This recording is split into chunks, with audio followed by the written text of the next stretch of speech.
Halo, bismillah. Halo, assalamualaikum semuanya. Selamat pagi. Semoga Allah selalu melimpahkan rahmat kepada kita semua. Tetap semangat berjuang di jalan yang benar ya, dengan kegiatan masing-masing dan caranya masing-masing. Aku kadang-kadang sampai lupa hari, lupa tanggal karena terlalu fokus memikirkan program ke depan ya. Aku ini tipe ibu rumah tangga yang tidak bisa diam begitu saja, apalagi melihat kondisi sekarang ini ya. Jadi di sini terlalu asik fokus dengan kegiatan aku sehingga aku melupakan kesehatan aku ya. Jangan ya. Jadi intinya aku di tahun 2025 ini aku dituntut untuk banyak beristirahat, tetapi tetap melakukan kreativitas karya ya, karena ada aja permintaan dari momi-momi semua ya. Terus di sini tuh aku akan mengatakan sesuatu hal. Aku lupa bahwa pembuatan bendera ini mengandung petuah dan bukan sembarangan bendera. Jadi ini satu-satunya bendera pembuatan yang aku buat ya. Di sini tuh orang yang membuatnya sudah meninggal dan aku juga prihatin dan sedih ya. Salah satu yang berjuang membantu aku sudah meninggal ya, Mitra Jahit misalnya. Tapi masih ada Mitra Jahit yang lain. Di sini berarti perjuangan ini kalau orang lihat itu kayak sepele, hal sepele itu kan cuma bendera, itu kan cuma cadar gitu kalau aku bicara. Tapi sebenarnya hal besar yang aku rasakan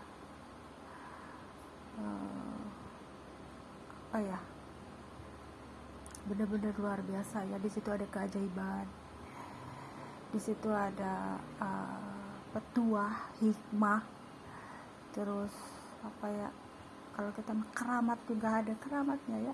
Jadi kenapa aku bilang seperti itu? Sebelum ke Bandung kemarin aku kalau dibilang aku hampir meninggal ya.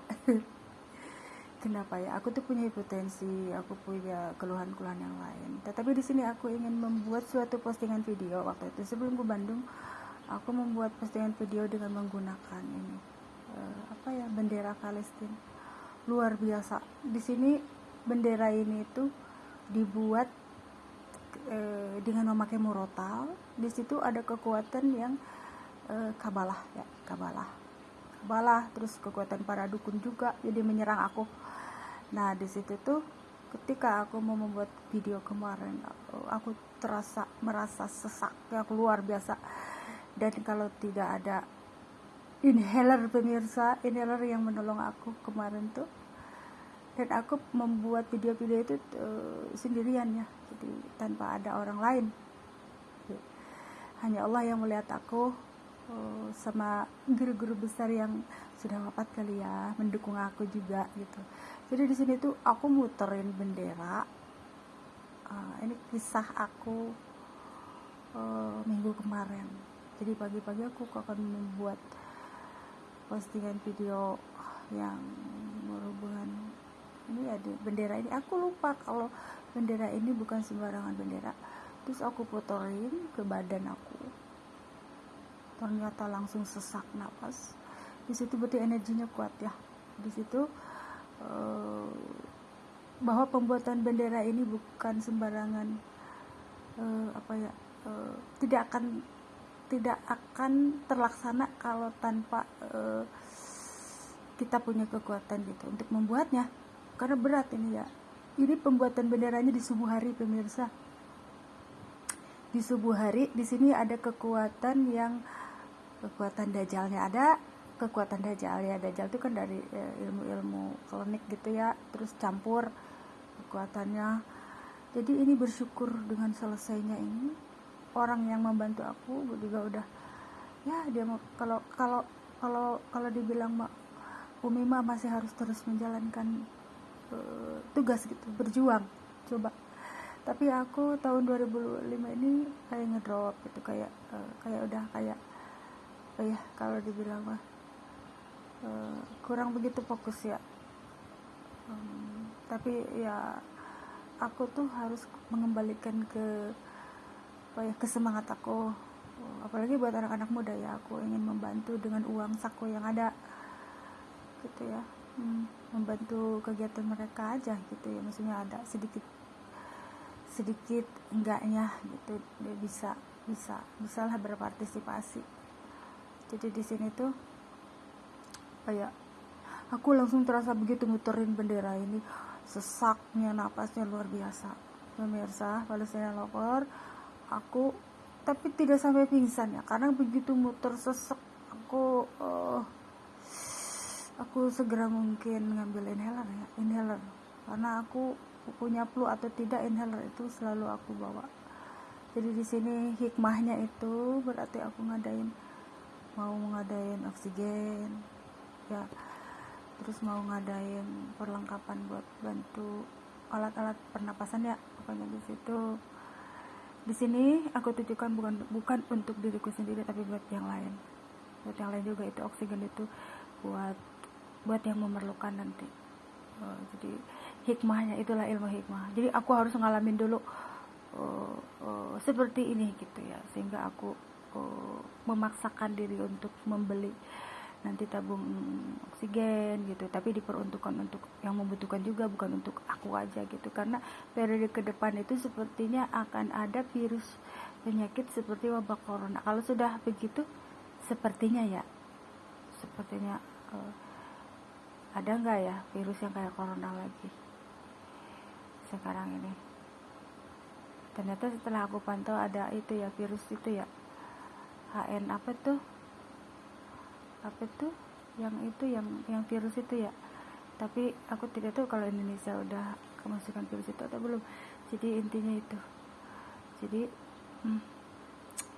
kemarin itu diberikan pesan bahwa itu ada virus baru yang aku tuh hanya begini, apakah ada penyakit virus kayak corona yang lebih berbahaya gitu, yang benar-benar luar biasa, langsung tidak bisa bernapas sama sekali gitu ya. Di sini tuh kalau wabah corona kan hanya mengalami batuk, misalkan gatal tenggorokan, batuk, masih ada jeda ya. Tetapi kalau virus yang benar-benar luar biasa kayak aku rasakan itu, misalkan rasanya itu kayak yang kemarin gitu, nyesaknya itu langsung sekaligus gitu, tidak bisa sampai harus memerlukan oksigen gitu. Yang dikhawatirnya ke situ. Di sini tuh aku kan selalu mencermati apa yang dikatakan para guru besar ulama, tetapi aku juga mendengarkan semua pendapat ya, dari para yang indigo, para amal gitu. Mereka itu sebagai acuan, sebenarnya acuan aja gitu. Tapi kepercayaan atau tidak kan kita menghormati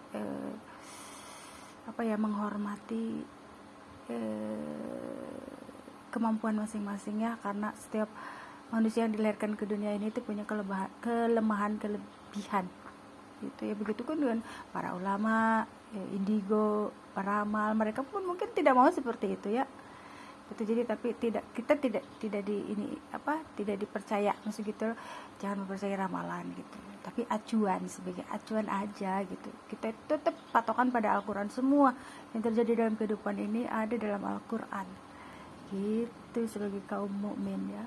Di sini tuh aku tidak akan berbicara banyak tentang bendera Palestina ini. Yang jelas ini sebagai, kalau dibuat dibilang mah aku kan cheerleader gitu ya. Kalau dibilang cheerleader itu yang harus membuat dia muter-muter gitulah intinya. Jadi aku tidak dituntun untuk bikin bendera buat dijual kemarin tuh. Jadi hanya ini satu. Tapi mungkin kedepannya aku akan bikin bendera ya, yang maksudnya buat khusus yang lain. Cuman kalau ini buat khusus yang benar-benar petuah, benar-benar luar biasa ya. Jadi hari ini aku mengucapkan apa ya, sekarang tanggal berapa sih, 14 ya, 14. Dan itu sebenarnya kalau dalam agama Islam ya tidak mengenal itu ya, cuman ini mah secara umum ya, mau tanggal berapapun kasih sayang itu setiap hari ya, hari kasih sayang itu setiap hari bagi suami istri ya. Jadi di sini tuh hikmah ajaran aku itu hikmah apa sih yang kamu dapatkan gitu, seperti yang aku ajarkan kepada anak-anakku ya, kepada semuanya. Jadi ini, ketika aku marah aku diam, bahkan aku bisa menjaga jarak, bahkan menjauh. Kenapa gitu? Apalagi untuk hal-hal kebaikan dan kebenaran gitu ya. Kenapa seperti itu? Terus setelah menjauh, terus merasa teringat dengan apa yang aku nasihatkan kali ya. Terus apa yang kamu dapatkan gitu, sama kayak kemarin aku apa ya, melatih mendidik ya, agar anakku menang gitu ya. Kemarin tuh kayak gitu. Dia keteteran sendiri ya, persiapan aku ini harus menyiapkan ini itu gitu. Kok mama diam aja, ini latarnya nggak bagus. Kata aku tuh, kamu harus berusaha mensyukuri dengan latar background, maksudnya di rumah gitu. Pertama itu, terus aku biarkan sendiri dia berjuang mempersiapkan semuanya gitu ya, storytelling. Terus apa ya kemarin tuh ya, terus dia apa ya, mau ikut lomba-lomba apalah gitu. Jadi di sini tuh apa ya yang aku ajarkan tuh hikmah. Terus apa yang kamu dapatkan, misalkan dengan berjuang, misalkan aku tidak membiarkan ya, tapi biar dia itu berpikir gitu, ada kalanya kita itu dalam pengawasan orang tua gitu, ada pengawasan nasihatnya, ada kalanya kita harus melepas mereka biar mandiri ya, biar berpikir. Jadi kalau ada apa-apa itu aku tidak pernah menghakimi ya, apalagi menjudge dalam segi pengajaran aku ya. Misalkan nilai aku kurang, misalkan kalau aku salah ini, aku salah itu, oke. Jadi setiap manusia itu punya kelemahan, tetapi jangan jadikan kelemahan itu menjadi apa ya, jadi kita down gitu ya. Jadi di situ perlunya perbaikan dari segi semuanya, dari segi akhlak, semuanya akhlak, apa ya agama lah kalau dibilang. Jadi oke lah, aku bicara tentang ilmu hikmah kan. Terus apa yang kamu dapatkan? Ya aku reward sendiri tapi hasilnya baik kan. Iya gitu, jadi hasilnya aku juga dapat juara gitu. Intinya itu contoh simpel ajaran aku ya. Jadi kadang-kadang aku tuh nggak tega gitu, tapi aku harus melakukan itu gitu. Di saat kita sayang, tetapi aku ingin yang disayang kita itu menjadi lebih baik. Pengabaian, kadang pengabaian tuh diperlukan sama aku. Pengabaian tuh kayak gini, misalkan seseorang yang manja minta dianterin, tapi ada kalanya kan kayak aku nih, aku nggak enak badan nih, misalkan aku anterin dong gitu ya, aku biarkan, padahal aku bisa selalu, meskipun aku nggak enak badan, sakit gitu, tapi aku memprioritaskan tugas aku ya. Tetapi aku ingin mendidik gitu, bagaimana reaksinya jika aku diam gitu, padahal aku bisa mampu, misalkan gak enak badan juga tetap aku bawa motor, tetap aku ngangkat yang berat-berat, misalkan kayak itulah pokoknya intinya yang tugas yang berat-berat. Tapi di sini ada kalanya aku diam aja gitu. Terus akhirnya dia kan menumbuhkan keberanian, kemandirian itu. So, itu dari yang hikmah yang aku ajarkan itu, apa sih yang kamu dapatkan gitu. Ketika ya gitu, sama ke teman-teman juga, setelah aku tinggalkan, setelah jauh dari aku, apa yang kamu rasakan gitu. Apakah kamu masih mengingat nasihat aku gitu ya. Kalau aku tuh cerewet dalam kebaikan nasihat ya, sama saling, karena aku juga perlu nasihat, saling mengingatkan ya. Ada kalanya kan aku juga lagi di jalan lurus gitu, ada juga kalanya aku lagi bengkok gitu ya, sama bengkok, karena itu saling oh berarti aku juga sama-sama mendapatkan pengajaran gitu ya, sama sebenarnya. Jadi ketika aku menjaga jarak dengan seseorang, aku pun dikasih pengajaran sama Allah tuh, kamu juga dapat pengajaran. Akhirnya di situ sama-sama memperbaiki diri berbarengan gitu ya di situ. Jadi intinya apa ya, ilmu hikmah itu tidak akan didapatkan kalau kita tidak mengalami dulu lah gitu intinya.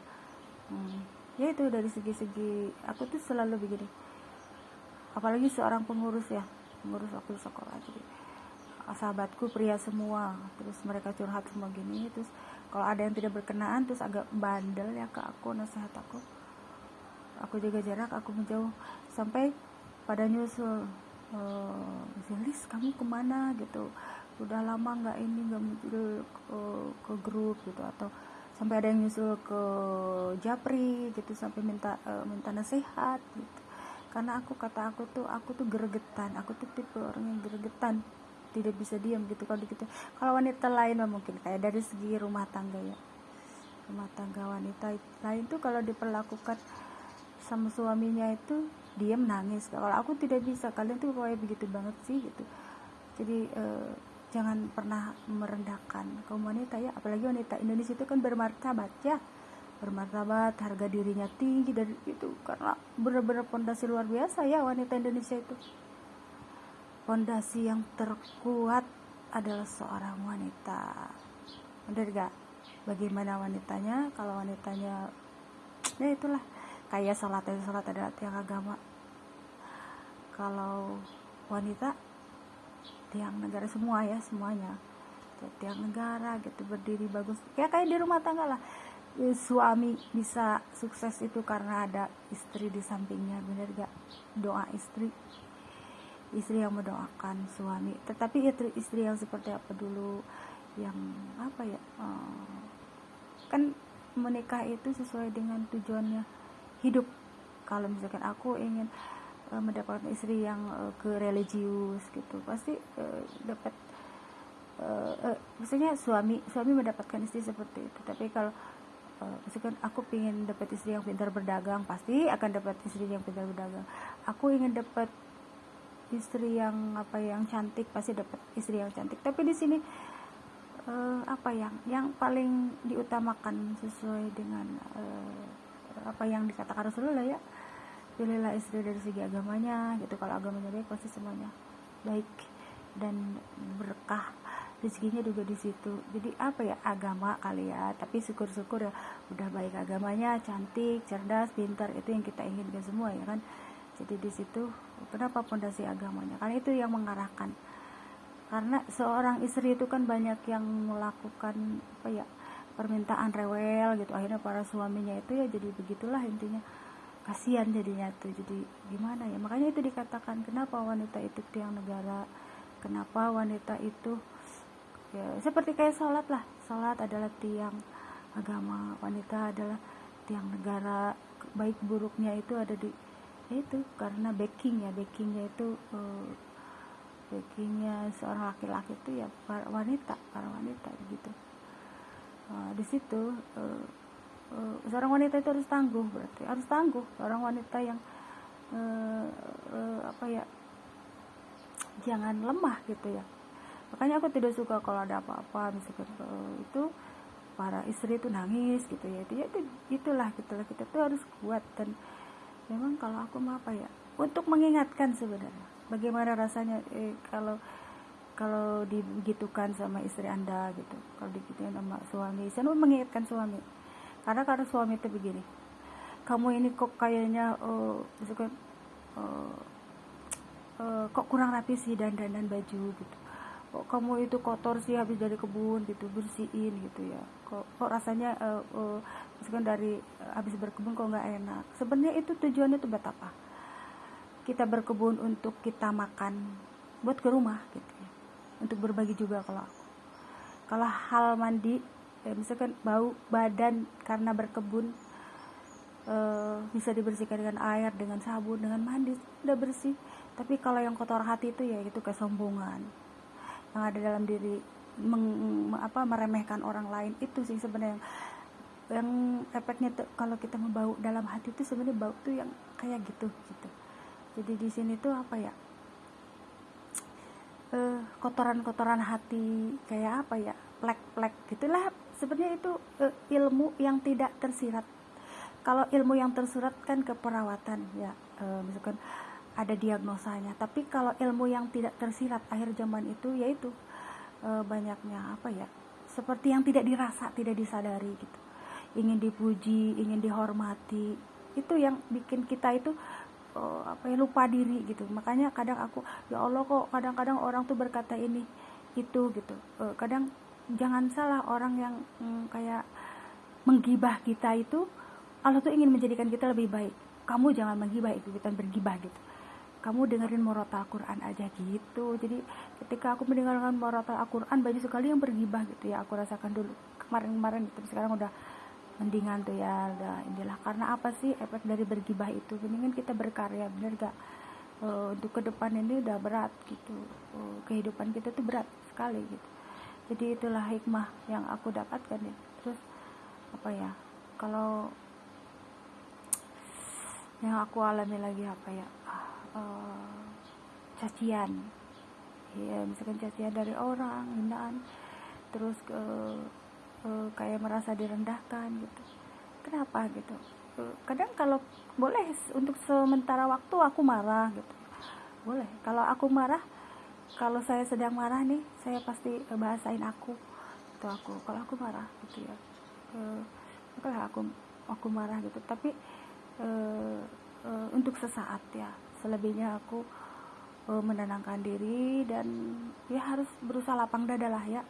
Akhirnya ya berbagi lagi, kembali lagi, karena aku juga manusia biasa gitu. Enggak enggak sebaik yang orang pikir dan orang kira gitu ya. Jadi apa ya, di sini tuh apa ya, di sini tuh akan aku menceritakan berbagi hikmah aja lah ya. Kadang ya gitulah yang ingin diceritakan tuh. Itu aku sudah terbiasa gitu. Lis, kenapa kamu menjauh dari kami katanya, kenapa kamu tidak gabung lagi atau gimana gitu. Aku tuh hanya, kalau ini mah hanya aku punya dunia sendiri sekarang kan. Aku keluar dari grup sekolahan tuh ya.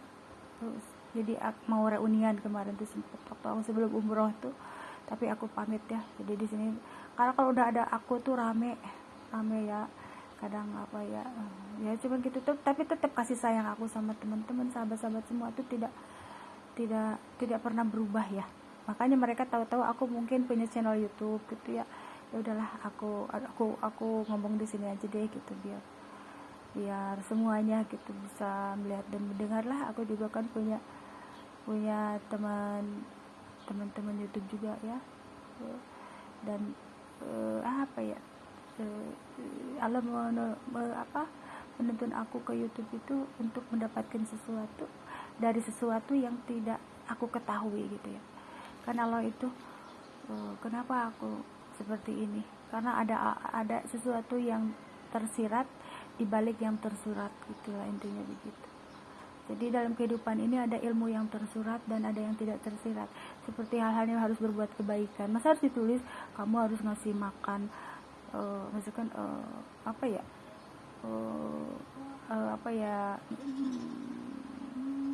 ngasih makan hewan gitu, ngasih pupuk ke tanaman, ditulis-tulis gitu ya, kebaikan itu jangan ya. Itu kan hal-hal yang tidak tersirat gitu ya. Yang tersurat itu yang itulah yang ada di dalam Al-Quran, maksudnya yang ada dalam apa ya, yang sudah seharusnya ditulis ya. Ada hal-hal yang tidak kita perlu apa ya, yang tidak tersurat itu tapi harus kita lakukan gitu.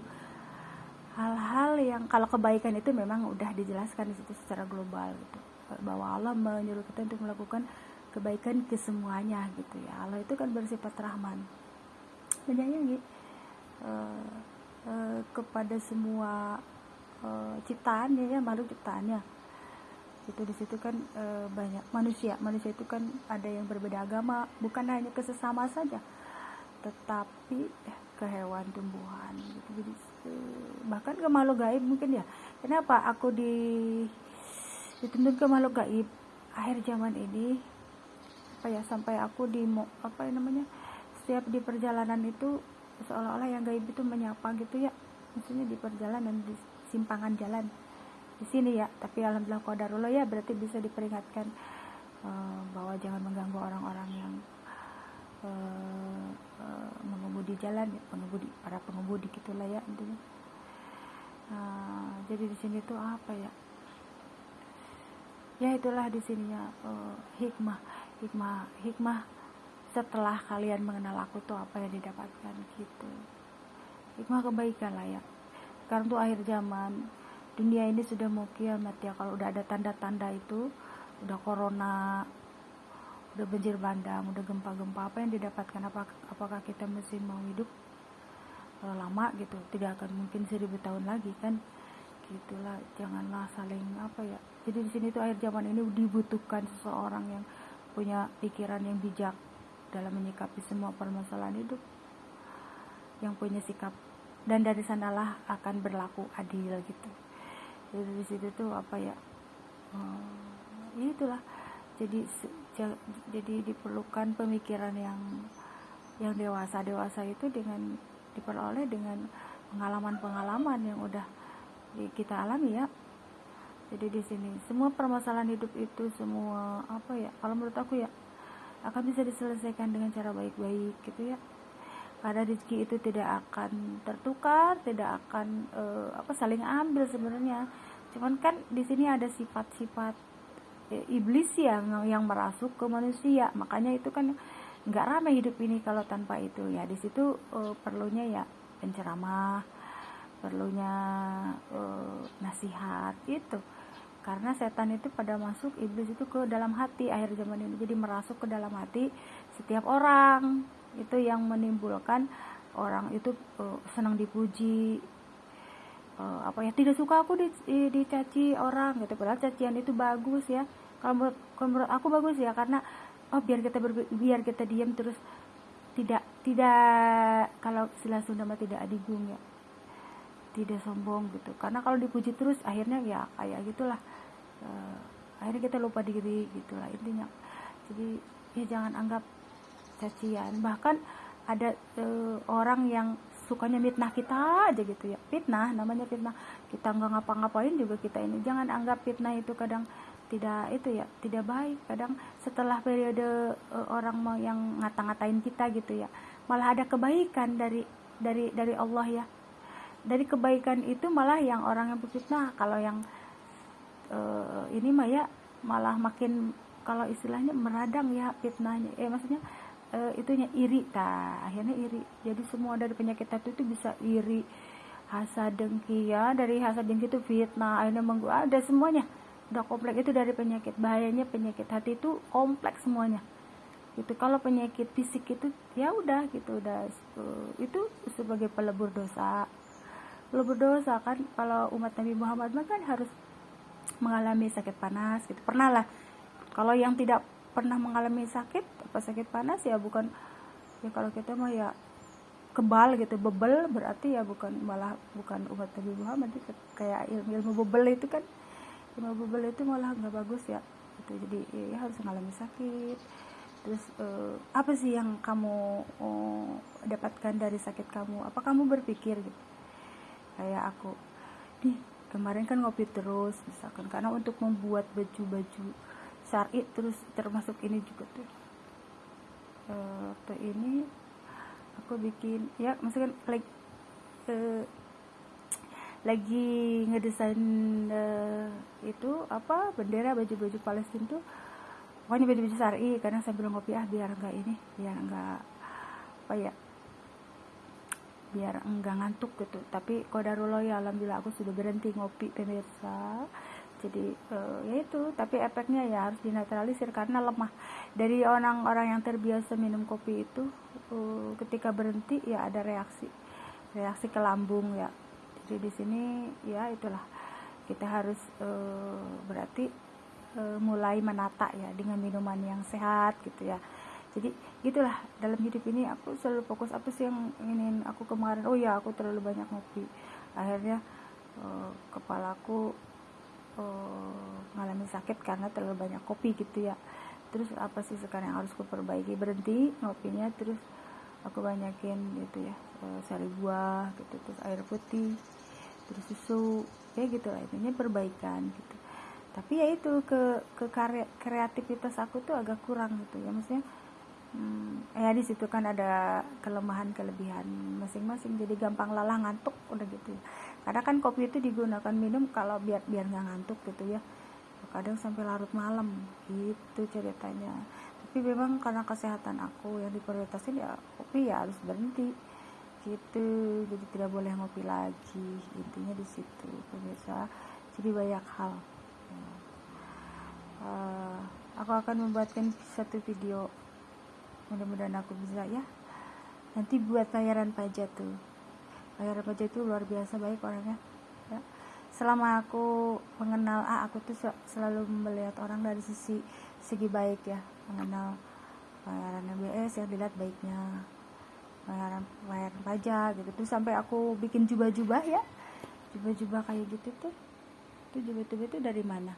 Itu aku melihat terinspirasi dari mereka gitu ya, karena aku punya jiwa kreativitas gitu. Jadi setelah mengenal mereka tuh banyak sekali gitu, sampai aku oh ya udah kalau begitu aku combine deh dengan ini musik tapi syar'i ya gitu ya. Jadi aku hijaber sebenarnya. Aku bukan YouTuber ya teman-teman semua. Kalau YouTuber kan cari follower di subscriber yang banyak. Kalau aku tuh hijaber yang ingin itu aja, yang ingin oh ya ini nih gitu lah, saling itulah, ingin